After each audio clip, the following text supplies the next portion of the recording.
Hello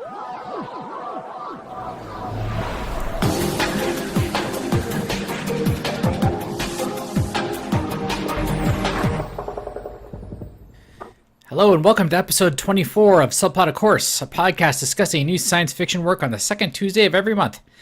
I'm Stavros, and with me is someone who would probably prefer characters in the book using RAM scoop drives instead of ultra drives, because at least then the velocity would be based on science and not hand-wavy sci-fi bullshit. Charlie. Say hi, Charlie. It's like just teaching in the slow zone. That's true.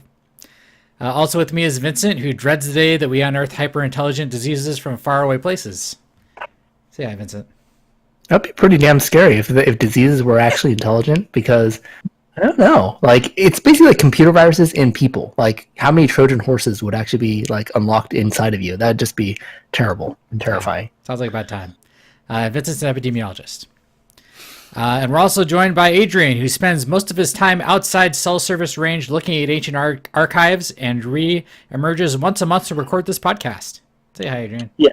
Very much from the slow zone here today, so I'm glad to be back. Adrian is an English literature PhD candidate and teacher. And by the way, we're also glad to announce that Adrian is more or less joining us full time. So thank you very much for doing that for us, Adrian. Appreciate that. Yeah. I mean, he's definitely the highest paid out of all of us. I mean, if you multiply 0 times whatever number, it still comes out to 0. So maybe accurate? Infinitely more than mine. All right, and today we're talking about A Fire Upon the Deep, written by Werner Vinge. I discovered that is the correct way to pronounce it. Is this like Meches? Are you sure, Stavros? I'm pretty sure this time. But this book is published in 1992, so of course you should be prepared for spoilers. So the plot synopsis here. Set at a point in the extreme future, the galaxy is set into 3 distinct zones: the slow zone, where complex technology is non-functional; the beyond, where FTL works and most galactic civilizations live; and the transcend, where civilizations can evolve into kind of superhuman superintelligences. Humanity has proliferated into the beyond, and while mucking about in the low transcend, awakens a blight which quickly spreads around the galaxy, subverting it to its will. The only hope rests aboard a human ship that escaped the blight and crash lands on a planet inhabited by a medieval-level civilization made up of group-minded quadrupeds, or dogs. The brother and sister of a family are the only survivors, each captured by a different faction on the world. And with some computer assistance, they start an arms race between the two factions, while a countermeasure against the blight rests aboard the crashed ship.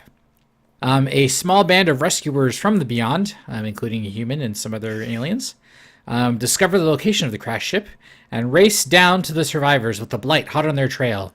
After lots of adventuring shenanigans, the rescuers land on the planet, outwit the scheming elements of the quadruped aliens, and activate the countermeasure. This ends up effectively stopping the blight by pushing the boundaries of the slow zone selectively out into the galaxy that the blight occupies, presumably knocking out its ability to coordinate, since it's a creature of the transcend. It's used to transcendy space, and it just doesn't like slow space. So jumping right in here. So, as we've been kind of been talking outside the podcast a little bit about there are basically 2 stories happening here that converge at the end. Story A is set on the Tynes world, the quadruped alien species, and then story B follows the human and the transcend, Ravna. And they, of course they work towards the eventual meetup when it happens at the end of the book. But it's definitely has a lot of fun. I feel like the author kind of was like, he had an idea for what if there were dog aliens that had group minds and they lived in the era of medieval plots and assassinations and stuff, and then had this other grandiose space epic idea which involves the blight, and he just kind of, of course they fit together well at the end, but he just kind of I feel like he had these two distinct ideas and he just crammed them together and he's like, yes, this works. How do you guys feel about that? It's like an Oreo. put the cream and the cookie together, and I think Which he one's thought it was which? awesome. But Yeah. most people, I would point out, take the Oreo apart, eat them one at a time, because this book was definitely two books, which I enjoyed one of. Whoa, That sounds like way Whoa, too whoa, much whoa, effort whoa, whoa, for your whoa. average person. Little kids love twisting it apart and licking out the cream. I don't know. I usually eat it all at once, but this is a book I would have twisted apart and had the cream separate from the cookie. We're taking this way too far. Continue on. What do you think, Adrian? I Did mean- you have something there? Oh no, I was just really upset about the Oreo comment. I live to displease. I live to displease. Not a sponsor. Maybe we should. Anyway, yeah, He's sponsored by Nabisco. Obviously, I am not. clearly. So, I thought that, like, even though the Tynes plot is totally different, like the hive mind and sort of the machinations for creating intelligences and how they control and personalities and all that stuff, I thought fit very well with as like an analogy for the Blight taking over intelligences and civilizations and kind of how evolution ecology works in the beyond and the low transcend. So even though the plots aren't necessarily connected too thoroughly, I thought like thematically it all works very well and almost necessarily well together.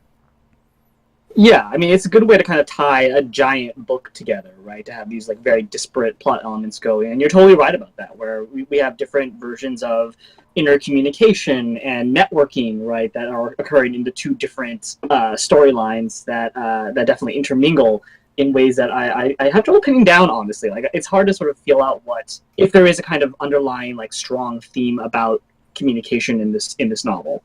Okay, I can see that. But I mean, the fact remains that it almost feels like two separate novels that are just come together at the end. And I could see, I mean, I could see being so like a reader being like getting into this, being like, yeah, I'm going to read like this giant space opera, but then like for at least half the novel, you're kind of stuck in this more or less slog of this, medieval level civilization. And to be fair, there was a point in I kind of found the Tynes as like a threat kind of laughable at first, but then you get to the point where Steele is like setting his traps for Ravna and stuff, and I was kind of like, oh man, this Ravna might be in some trouble. Yeah. But I could see being stuck into the slog of like you want to be in this sci-fi adventure and you're stuck with like little dogs that hang out together. Yeah. Let me caveat this. I really enjoy this book. Very, very interesting, very creative. But it's going to be tough love coming from me. But like, I actually really hated what you were just pointing out, Stavros. Is that like you have incredible creativity in like it feels like 80% of the novel, like in terms of like ideas. But he spends like half the time on the dogs and half the time on people in space. And it's not that the dogs are bad characters. It's not that they're not interesting. It's that a lot of the creativity was lost on the Tynes world. It's like the creativity was more like, what if we gave like a medieval society guns and radios? It's like, okay, well, that's not that revolutionary. It's not that crazy, that idea. The craziest idea that the dogs had was that they were kind of like a groupthink mind. Like many dogs were part of a pack and they were all one unit, and so they all kind of talked to each other. Like that was interesting. But that's pretty much where the creativity like wore off. Like the rest of space was like, oh, we have like, races, engineering races and hacking races, and like, they're the slave of a race and you never saw it coming. And like you've got like slow zones, you've got fast zones, you've got technology like gaps, you've got gods killing gods. It's like, oh my gosh, like one book is a fast zone and like the other book is just like super slow and super painful Almost to in the read. slow zone. In comparison, it is painful to read. And that is my main criticism of the fact that it feels like two books, is that the two books just don't align in terms of like pacing and like themes and like interest value, I feel. Charlie, do you have something you wanted to say about that? I was gonna say, I think the main issue is, like you said, there's like gods and interconnections and like taking over races and all that stuff. But considering the way the book is written, where like the high beyond and the low transcend, there's supposed to be technologies and intelligences and groupthings that are just fundamentally impossible in the low beyond, nonetheless in the slow zone, which is kind of the real world in terms of this universe. I felt the author was very wise to kind of leave that up to, like, the consequences of it, but leave the mechanics of it up to your own imagination. Do you mind if I step in real quick and tell the listeners a little bit about the slow zone and like the fast zone and what we keep referencing to? Yeah, go ahead. Like Sure. my very, very quick analogy for the slow zone, fast zone, all these like zones in the universe is imagine that you are living in a world where your cell phone is either on LTE, 4G, 3G, you're on like dial-up internet, or you're on the radio, like a ham radio, literally. That's where the Tines are. They have ham radios and they're talking to each other on the radio. And various zones of the universe have various zones of reception. So if you have LTE or you have 5G or something like that, that's where the quote unquote gods live, because like the internet's fast. Like the AI, like a lot of the transcend gods are like seem to be like AI machines. It's like they have enough bandwidth and power to control vast civilizations and be very, very interconnected with so much data. Whereas the slow zone is essentially like a place where it's everything is on radios or telephones, landlines and stuff like that. So the power of AI in that kind of world is like zero, because they cannot function in a world where there's not broadband or Wi-Fi essentially. And so half the book is spent in a world without Wi-Fi, where you're in like a quote unquote slow zone where you have like zero bandwidth, or very low bandwidth. You're on a radio. And then the other part of the world is like you have super fast internet connectivity speeds and data transfers, and that's why you have a bunch of AI and like hackers and like ability to hack races and control races through these data connections, which don't exist in the slow zone. Sure. I don't know if you guys agree with that analogy, but that's the way it felt. It's more or less. I think it's more or less right. I was just going to add in that, like, I agree with you, Vincent, but I also think I feel like it's the opposite way, honestly, that, like, most the kind of, like, the emotional core of the book happens mostly on the Tyne world, and the stuff in the Transcend is so cosmically large that the book has kind of a problem depicting that stuff with a sense of scale. Right, like the Stromley realm gets taken over by a perversion, right? So some sort of AI program comes in and basically takes over the minds of these people in half a sentence, right? We learn about like billions of people dying through what are essentially forum posts on some sort of intergalactic Reddit, right? Yeah. So like it often feels like there isn't quite a sense of there's references to massive things happening, but the action is so telescoped into a really small space that it's hard to really feel it. Whereas in the title, like, that's very visceral, right? That's like there are people slashing you with knives, there's people suffering psychological damage, there's all that really interesting stuff about how you refine the soul of these dogs by killing one of the members, or by mating with another member, things like that. I don't know who said it, but when one person dies, it's a tragedy. But when 1 million people die, it's a statistic. That's pretty much exactly what you're saying, and I totally feel it. You're absolutely right. Yeah, it certainly feels like it's. To be fair, there are interesting parts of the Time World stuff. Like, I personally found the fact that there are these group mind people interesting, but it's like you're kind of shoving these two very different parts of the book together in order to make the one whole. So I would say, personally, I felt like maybe there was a little bit too much emphasis on the Times World stuff, but to be fair, they all do come together, and each part of the book does have its own importance, like towards the final confrontation when they're, shooting up the castle and avoiding Steele's traps and all that kind of stuff. If you were someone who's more fantasy minded, you might think that, well, the kind of the last moment of intercession could be anybody from space or from some other plane of existence, right? You could make this into a fantasy novel by excising all of the sci-fi stuff. Yeah, I think that's the thing, right? Like, this is half sci-fi novel, half medieval, like, assassination plots novel. I think, and we're obviously we're sci-fi podcasts, so we're like, of course the sci-fi part's really awesome, and that's medieval. What is this shit? But I mean, the one thing I have to disagree with about that is just the fact of like how the hive mind of the Tynes works is so well spelled out. Like, and that's where I was disagreeing, where it's like all the really kind of high, I guess you would say soft sci-fi stuff. I was going to almost say like high fantasy style stuff of like the high beyond and the low transcend. Like, that's awesome for the setting and everything like that, but when you get to kind of like how the hive minds work, how personalities function within hive minds and have an essential kind of immortality, but at the same time they don't, because the individual parts do have to function as organs in a sense, and when they get switched out, it's like mind parts being switched out, and how this affects society and their goals and like raising and everything like that is just so interesting and well built. I think like the moment it clicked for me is they haven't like early in the book they haven't explained to you like what the heck the dogs are. That was so annoying. They've just dropped. No, it was awesome. You just hate dogs? Is that what it is? No, I like dogs, and you're trying to portray me in a very negative, pejorative light. I don't appreciate it, Summer. I'm sorry. I'm kidding. Yeah. I'm kidding. Like the fact that like they drop hints like they're centuries old. They talk about losing their minds and mobs, that sort of thing. When they have the humans getting shot by the dogs at the start, they describe like the multiple times like firing bows together, and you're like, what the heck is going on? But around the point where they're describing like sometimes like people will become part of a line or something like that, and they're like, well, at least it can transfer information at the speed of sound. You find it's like I think that's the first like solid evidence that they actually hive mind communicate through sound. It isn't some kind of telepathy or something like that. And so you end up with a bunch of consequences, like you said, where it's like Steele thinks he could be the ultimate being if he could get to space and learn all the cool space stuff. Yeah, for a while I was like, oh shit, he might actually be able to do that.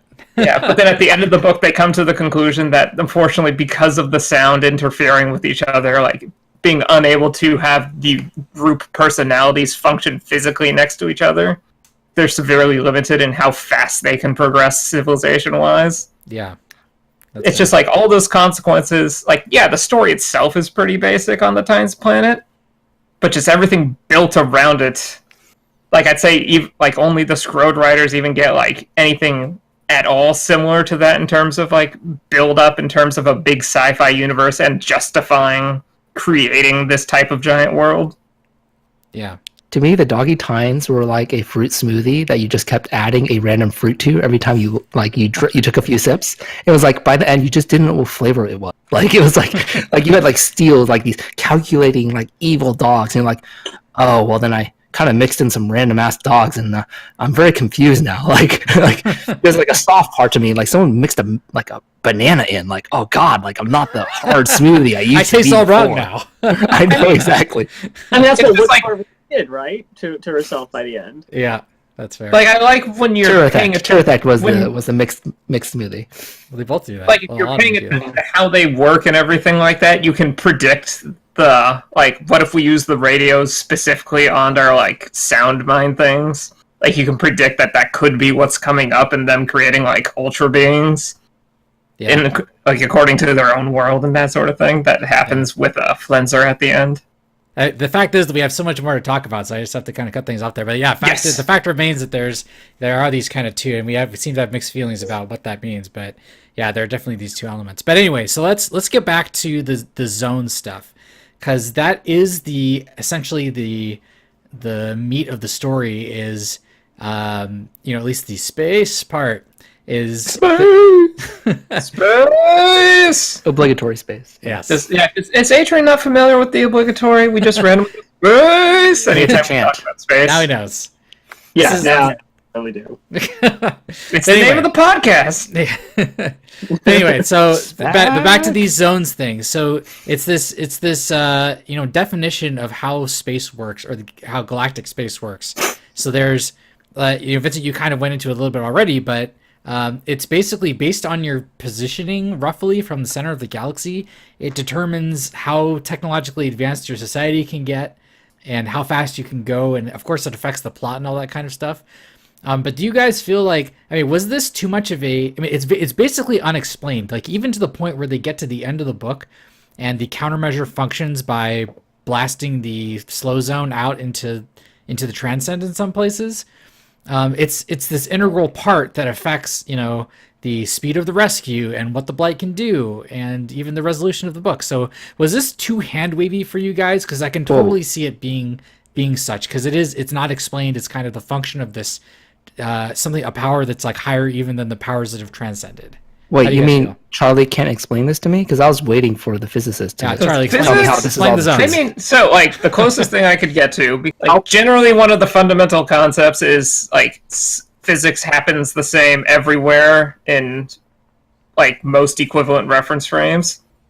But I also know there's like weird stuff, like if you go back in time, like the relative strengths of the fundamental forces are different, or some of them might even have been the same ones. So gravity is different in different parts of time? I don't know how quantum field theory works exactly. Go look it up. Go listen to smarter people than myself. But so like the idea that there could be like different physics elsewhere throughout the galaxy, especially like something where, you know, the fundamental things like gravity and light and whatever are the same, but there's like other things going on that you could mess around with, isn't Impossible? it's basically the magic thing where it's like, it's just the thing we don't know, like 200 years ago about radio waves, like the idea of fields, even if it's like they knew gravity was a thing, but the idea that it was a field or like radio waves would have been like laughable. Sure. So you're saying this could just be science we don't understand yet. Yeah, so like that's the best explanation, but based in terms of science fiction, it's the quote magic of future science. But the one thing I do like is it says like, oh, where the humans came from is in the slow zone. So it essentially says that's why Earth science doesn't get all this cool stuff, is because Earth is in the zone that doesn't get all the and the magic word for stuff in the beyond is ultra, like ultra waves, and ultralight, Ultra drive. Yeah. ultra drives. So like we don't get all the cool ultra stuff down here, but obviously, and the thing is, the author doesn't try to explain it. He's just like, we use the ultra blah. Well, keep in mind, Werner Rengi Like was a computer scientist and he's a computer scientist and a mathematics person. Hey, So he yes. did not have much physics. So if the physics is a little hand wavy, we probably understand why. Yeah, I almost go for as far as the zones go though. Like it's less of like explaining the science and more just like make it, kind of more Adrian's wheelhouse almost is. No, exactly. As a plot element or. Yeah, do you have any thoughts about that, Adrian? it's so Vinge is the guy who came up with the term singularity, right? I think that's correct. Is that true? Yeah, it could be. I believe so. And like it's an interesting way to kind of play out what it would mean for there to be singularities in a way that actually isn't like completely hand wavy, right? That the sense of it like being different levels of technology, and all of it being based off of like the closest I could figure out is it had to do with speed. Right, that different technologies were enabled by different speeds and the ability to kind of transcend the speed of light or not. And I guess it had something to do with, I don't know, gravity in a galaxy and how light speed be affected by that. But that was just my own guess, which was funny given how much time they spend trying to explain the zones to a certain extent. I mean, he does say, like, when they're doing their battles and stuff in the Beyond, he does say that, like, oh, this happened here. Like, I think when the ships are fighting outside of Relay, it says, like, oh, they're 10 light minutes or light months out or something like that. So they're saying, like, the light from the battle won't show up at Relay forever, but Relay's already being attacked ahead of time. So clearly light and gravity operate the same way in the Beyond. So Ultra is explained, it's basically explained to be hand-wavy sci-fi. Ultra quarks. So the other thing I liked in the book is when they're doing like Tham's backstory, and he's talking about like, oh, we're wondering like where all the really cool civilizations could be. So we went to the center of the galaxy because that's where there's like the most energy and mass and everything like that. Yeah. And I was just like, yeah, that's how it would work. Like most of the stuff got pulled to the center, spinning around super fast. Like that's a reasonable assumption. I think even in Contact, that's where the like mega civilization train station essentially is, right? Yeah, I think you're right. Yeah. Yeah, so from quote slow zone physics, that's what you think, and then in the book, of course, they go there and they end up in the unthinking depths where not only do computers become dumb calculators, like even people become like dumb, sad, thoughtless calculators. We become tines? No, I'm just kidding. They're really smart. They're actually really smart. Dogs, like average dogs, not tines. Become Stavros' dog. Yeah. Oh, he's definitely sad. from the slow zone. Anyway, so one interesting thing is we were talking about before the show. There is a lot of the depiction of religion or gods seem, especially because a lot of the context comes from civilizations that operate in the Beyond. They straight up say, like the civilizations that transcend kind of become these gods, and there's no, as far as I can recall, no other depiction of any religion, even on the Tines planet. Because even the Tines are technically in the Beyond, just in the super slow, super sad, almost slowness part of the Beyond. So how do you guys feel about this? Are we meant to understand that gods come from transcended, civilizations?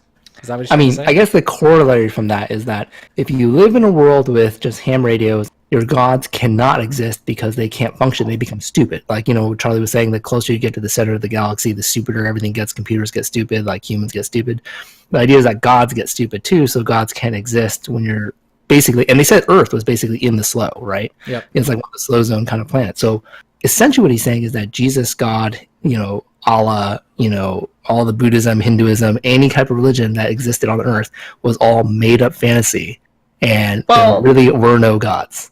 I mean, what he's saying is that, so the one thing I thought was clever is you got all these, like, quote, the powers and the transcendent, that sort of stuff.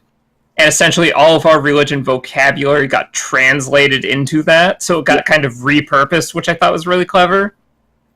But, yeah, like, so basically any kind of religion as we know it today couldn't be caused by the powers in the book. Like, the vocab's the same, but they couldn't be the same thing. Yeah. I don't know about that.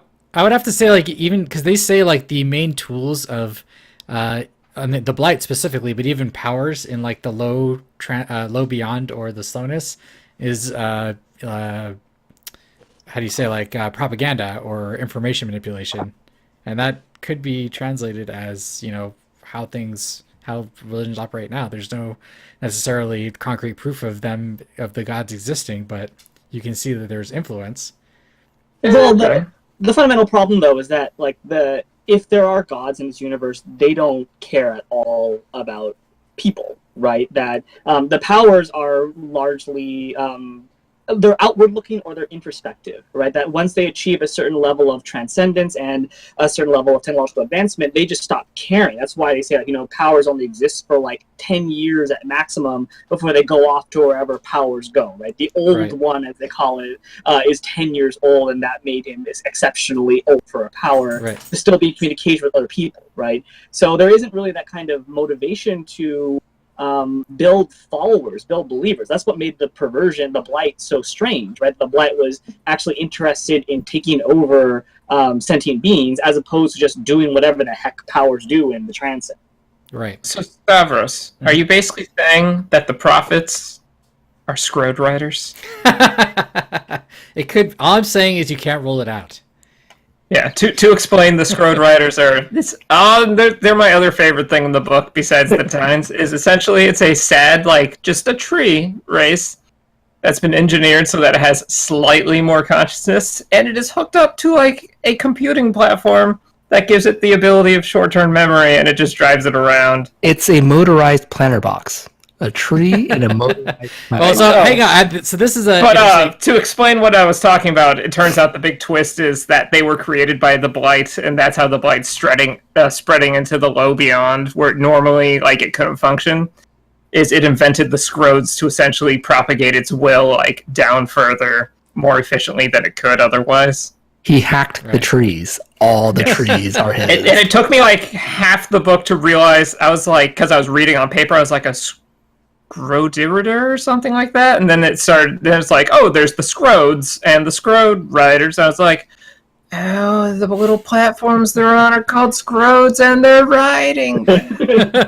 Hey, there's benefits to audiobooks after all, huh? Yeah, like Metches. Yeah, Stavros. Or knowing how Harak is pronounced. That's right. At least I know how to pronounce the spice. So speaking of Scroderiders, I want to know how you guys envision Scroderiders, like when you visualize them. So for me personally, I was thinking like a shopping cart with a pot in it, and then like a 3 foot tall piece of bamboo that sticks out of it with like little palm trees, like fronds. Little fronds? That like wiggle around and stuff. What do you guys think? They have fronds, but they prefer to be in the ocean, right? So I thought they were more like kelp-ish than they were kind of tree-ish. Okay.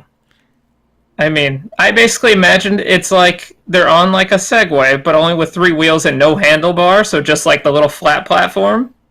And I think in my mind, like, I know it had nothing to do with the novel, but it's kind of like, the little, like, 8-bit square trees in the original Zelda? Like, I just kind of put a square tree like a kind of like meter by meter by meter tree on a meter by meter platform, and just imagine that kind of rolling around. Okay. And it could sprout fronds in all directions and do stuff, which made it very difficult for FAM to operate their spaceship. That is true. I was envisioning Lamborghini with plant tentacles everywhere. How big Hair. of a Lamborghini though? Is it like a small Lamborghini with green hair, essentially. Bright red Lamborghini, Okay. because it had to have like computer components because they got hacked, right? So Yeah. it couldn't just be a planter box. It had to be like high tech. So they had like some serious wheels, and then they just had tentacles everywhere, like straight out of like a hentai or something like that. Oh God. Well, it says that it can like sprout the fronds or extend them, so I imagine it just being like a trunk, and if it needed more, like just an extra little branch just kind of Spits out like more. slowly came out, and then it like kind of padded like a feathery leaf around or something like that. That's kind of how my brain imagined it, even though I'm sure I will read it accurately. That's not at all right. I will admit that in the beginning, I did, because they're named Blue Shell and like Green Stalk or something like that. I actually thought that they were shells, not plants, for a while, and then like later on I realized, oh no, they're plant creatures. But I actually thought that they were like seashells that had become sentient, like a nautilus or something like that. And that was the image I'd had in my head They for had like tentacles. a third of the book. And then I kept forgetting Blue Shell's name because I remember it's like green stalk, like a tree, and then I'd be like, blue, what's the word for it? And Blue then eventually I was stalk? like, Yeah. yeah, I was like, oh, it's shell, and I'm like, that's why I keep forgetting it, because trees Doesn't don't make have sense. shells. Yeah. I got confused the other way. I got the shell in my head and I didn't think about the stalk. I just thought the Scrodes were like Mario Kart carts because of Blue Shell. Yeah. I like that the best. I think we're gonna have to go with that one. So essentially, the Blight cheats, Hey, if or you you get... get really lucky with the item boxes, getting the blue shell every time. Oh man. So Alright, the Blight never gets the blue shell. that's true. Fam does. Aww. Anyway, So so fire does. let's move on because we're behind on time a little bit. So let's talk about the countermeasure. So as I talked about in the plot synopsis, the countermeasure, Fam gets down, the human that has been empowered with the knowledge of a god, gets down to the Tynes world and activates the countermeasure. And basically, the countermeasure is like kind of semi-sentient on its own. They kind of imply that the zone storm that happens was the countermeasure trying to activate without being focused. But then Fam gets it ready to go and blasts the slow zone up into the transcend and it envelops the Blight supposedly, and then makes space too stupid for the Blight to changes physics so the Blight can't think essentially, and It cuts the breaks Blight off. LTE, makes Yeah. everyone in basically dial-up mode. And Right. everyone in space gets fucked because Right. all their spaceships Yes. fall apart. Right. Anyone on the planet lives, but anyone in space dies, basically. So that my question to you, and hopefully we can do this fairly quickly, but was this a good solution to the problem? Because they essentially kill, I think they say, trillions of people because of this countermeasure activation. Was this the right way to go? Was stopping the Blight in this way a good solution? I think the book basically implied that the other solution, like the other outcome, was the Blight just wins and takes everybody in that area. Sure. Because that seemed to be where it was all going anyway. And I did like how the book ends with one of those like net emails where someone's like, "Hey guys, something just happened. I tried to send a message. That was Did it pretty work?" awesome. So the thing I like, he's like, "So I just sent it the other way around the galaxy," and I'm just like, "There's so much more like galaxy for you to explore. Like there's so much else in this book or this universe." Right. I think the way that I saw it in my mind was that the people in like the vast trans, like the gods, are essentially like just human beings looking on ants, and they're just like, oh well, some fire ants came into my house, and then a bunch of normal ants. I'm just kill all the ants, and then I'll have a clean kitchen. Like they were just like, I'm just gonna get rid of the problem. I don't really care about these other species. The most important thing is me, because I'm a human being, and I'm way more evolved than any of these like pissant species. Sure. So anyone in the slow didn't get affected. Anyone in the upper, the transcendent kind of beings, also didn't really care. It was only the people who were like smart enough, it was kind of like the dogs and squirrels and the cats of the world who got really screwed. The bacteria were like, oh, I'm okay, cockroaches, I'm okay, and the humans are like, I'm okay, and they're just like, who cares? Like it's for the greater good, essentially. Sure. The Blight would take over everything, but let these creatures just kill each other, and we'll all be better for it. Yeah, it's Yeah. it's clearly a greater It's kind good of like- question, but yeah. Yes. Well, but like, there's never an alternative presented, right? There's never a sense that there's any way to combat the blight. There's not really much of an interaction with the blight per se, except for like a few incidents with the perversions, right? The thing that really kind of weirds me out is that the only way we really get a sense of what the countermeasure did is through Ravna kind of like contemplating about it and saying like we probably killed Hypothesizing. billions of people, right? Yeah. And, it's like civilization gone. This is fine. This may have Well, gone you- up to the transcend, What's also like, horrifying is I- that, but like Greensock is like the only creature of her species. Like, but actually no, she was impregnated by her spouse before she died. I was about to say it's like being a human stuck alone on a planet because you got stuck in the snow, so you'll never see another human being again. It's like so horrifying. The It's idea. got Jeffrey and She does. Joanna. She's got like little Yeah. children. All the And Cool all the people. children they're about to thaw. Yeah. I was gonna say with her like kind of hypothesizing about it, I felt that was kind of the point of the email at the very end of the book is to kind of confirm that that's Yeah. what happened for real. Though to just talk about the moss, like in the beginning, it's like there's this moss in the cold sleep. It's gross, and then it's like later on you don't go back to the ship for a long time, and then like finally like Jeffrey and Andy go back in there, and they're like, "There's all this moss everywhere," and I'm like, the fact that they brought it up again so immediately, and obviously I'm like, the moss is the countermeasure. So you guys are basically in agreement. Like the greater good was like, I mean, and you're right. Like there is no other alternative presented, but you guys are like, cool. Kill everyone. No, I mean, speaking from humanity's standpoint, like if we were like Earth is actually still in the slow, like for the interest of humanity, we don't really care if the blight takes over or not. Like, making more of the galaxy slow, I don't know. Yeah, I guess you don't want the blight around. Blight seems pretty mean. Yeah. I guess I think for the it's- greater good. It's unclear if, with the slow zone going out, it loses its grips on the civilization it already has control of. Like, you don't get any details about it, but, like, hypothetically, they could have actually freed a bunch of the races that were lost to the Blight or something like that. It's possible. Possible. Okay, well let's move on then. Vincent, because of your background, I thought you might have some interesting insight as to the nature of the blight, as at least compared to the types of things that you encounter with on a professional level. So, do you have any kind of feedback on that? Yeah, I guess you would kind of like approach a blight in two different ways. Now, the overarching idea is that we almost know nothing about the blight, according to Vern. He just does not describe the blight very explicitly. It is, as far as most people can interpret, like just this very, very smart AI, because its roots are that it was never like, it was actually in an archive, which I kind of envision as it was in a hard drive essentially on a random planet. Right. A bunch of Earthlings go, they decrypt the hard drive, and the hard drive has instructions on how to build something really cool. And they don't know what this cool thing is, ends up being the blight. So Right. whatever the blight is, it is not biological, right? So that already kind of puts you down the idea of like, oh, is it really like a biological virus? Like, could we explain it like using epidemiology and public health? You can, but there are a lot of things about it which are a little bit hand-wavy and you don't understand because it is a hyper-intelligent, essentially AI. Right. But the way you can kind of get at it is you look at the cure to this disease, like, the quote-unquote, like, vaccine or antibiotic that you normally use. And the cure is essentially just imprisonment. Like, they encase it in the slow zone, and that is basically, quote-unquote, the cure to the blight. Like, there's no known cure.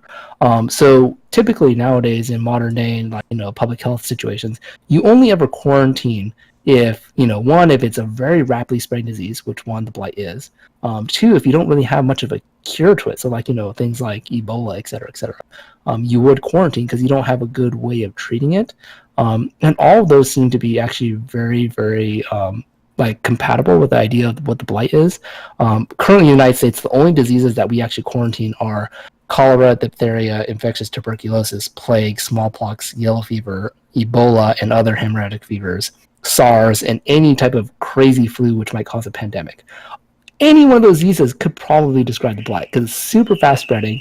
Seems almost instantaneous, almost like a zombie apocalypse. Like the moment it gets into your internet or your biology, you're all infected. Right. It's a very weird situation where I was like, when the humans made the blight, none of them were infected. It was a very weird thing. They all fled the colony, and it seemed like the blight was only capable of infecting their computer system. So it made one of the ships blow up when they're flying away, but none of the humans were actually quote unquote the blight. So it didn't seem like it was, maybe it just wasn't developed enough. But then like half a month later or something like that, it feels like all the humans like in the Blight quote unquote controlled area are all talking Blight talk. Like they're all obviously possessed by the Blight. And it's just this very weird situation where you're like, is it biological or is it more AI tech? And I think the answer is actually both, which kind of gets to like, how does it spread? So first of all, the biggest twist in the book to me that was actually really like, mind blowing, was that the Scroderiders, the plant people in the little planter boxes, they had been basically biologically engineered by the Blight. So, and it said that like the way that they had been hacked essentially was that, or the way they were being controlled was through the mechanical device that they were riding, the actual Lamborghini that they were driving, which kind of spoke to me as it's got to be AI. It's like some sort of computer virus which is controlling these plant guys. But then it started controlling humans, and humans, as far as we know in this galaxy, with the exception of Pham, who was reconstructed from body parts and stuff like that, none of them have technology like implanted in them. They're not cyborgs or anything like that in this universe. So there's got to be a biological kind of infectious component to it, which kind of makes you think that the Blight is not like a disease itself. It is more like a Saddam Hussein or some sort of like evil mastermind who does not only chemical and like tech warfare but also uses biological warfare. Blight, I mean, it just seems like a very evil like terrorist with a lot of tools at hand. Yeah, the one thing I was going to add is, like, it's kind of like we're talking about in the unthinking depths, the very center, like, even people become dumb enough to just become useless calculators. I feel like in the Transcend, it's kind of the reverse, where, like, not only can AIs become, like, ultra-computers, but through whatever transcendence is, like, humans themselves could be. So, and I think the author wisely kind of leaves out the details as to, like, whatever it is they're building from the archive. Like, did they discover something that was, like you said, on a hard drive already? Or they kind of pieced together, like, essentially a guide to rebuild an ancient intelligence or, like, from scratch? Like, it's unclear, and the only two people who were there are the children. Yeah. So Werner is like a computer scientist, so it makes sense that all his gods are AI. Yeah. Kind of a skewed kind of... Or at very least, like, computer intelligence like he's kind of equivalating human intelligence to computer intelligence in these other zones of thought. I mean, the Blight feels like a particularly interesting idea for today, right? Because there's a really obvious analogy here, I think, between what the Blight does and kind of like fake news and conspiracy theories on the internet, right? Where it's just like the spread of false information, like the computer program lies to the high lab people to get them to keep on like building. It promises them there's going to be this big technological advancement, right? That it spreads to a larger networks. It's constantly sort of lying to people around it, right? That the kind of solution is essentially some version of really violent kind of like censorship, I guess, right? Whereas like you just basically shut down the network and any technology that the network would work with in the Blight area, so that the AI itself kind of just shrivels up and dies. I mean, the way you bring that up, I think it is funny how the net kind of is like the early internet, where it's like when the Blight sends out that message and people are like, don't open in your attachments. I'm like, oh my god, this is exactly like, the Blight essentially is the fantasy Nigerian prince who is going to send you all your money once you send him your bank account numbers. Yeah. I do not understand the point of that at all, honestly, that video message, because the Blight just goes and does its stuff anyway. I do. Yeah.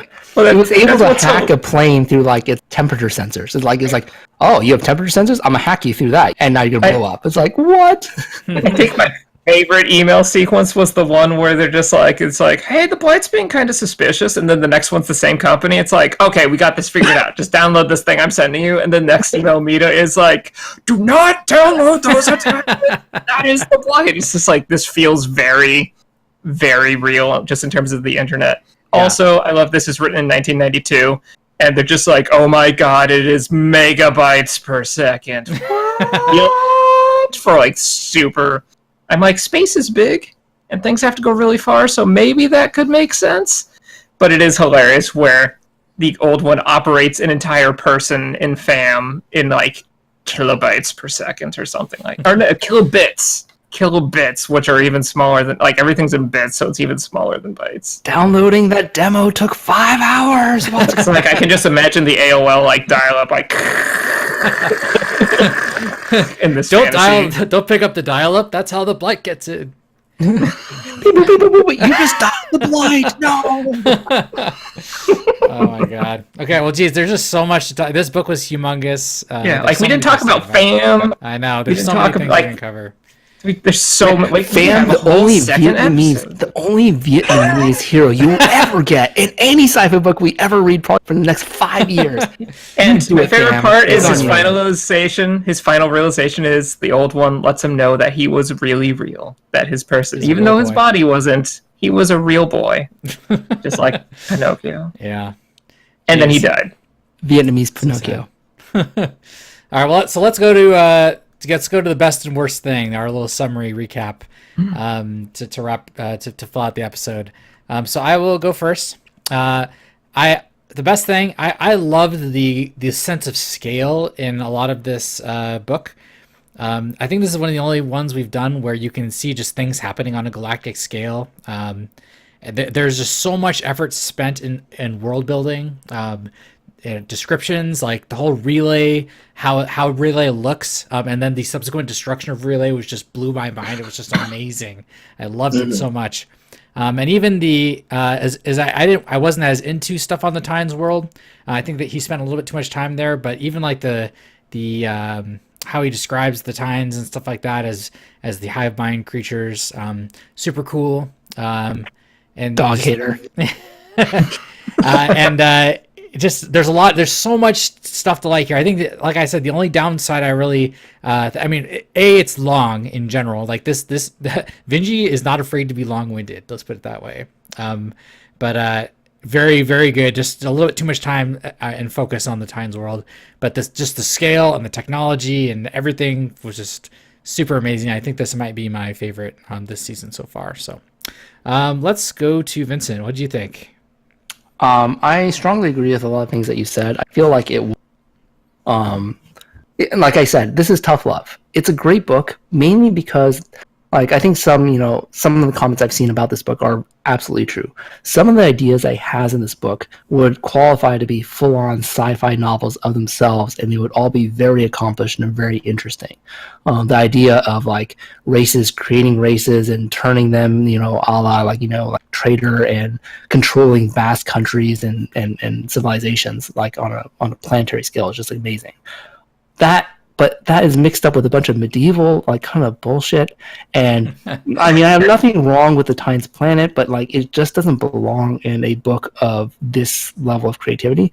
If that creativity, like, was equally weighted in the vast majority of the book where they talk about the Tynes and these little kids, like, little kids playing with dogs, like, it can only get so sophisticated. Like, even the intricate plots and stuff like that are nothing compared to, like, the mind-bending space operatic, like, complexities that you have in the rest of the book.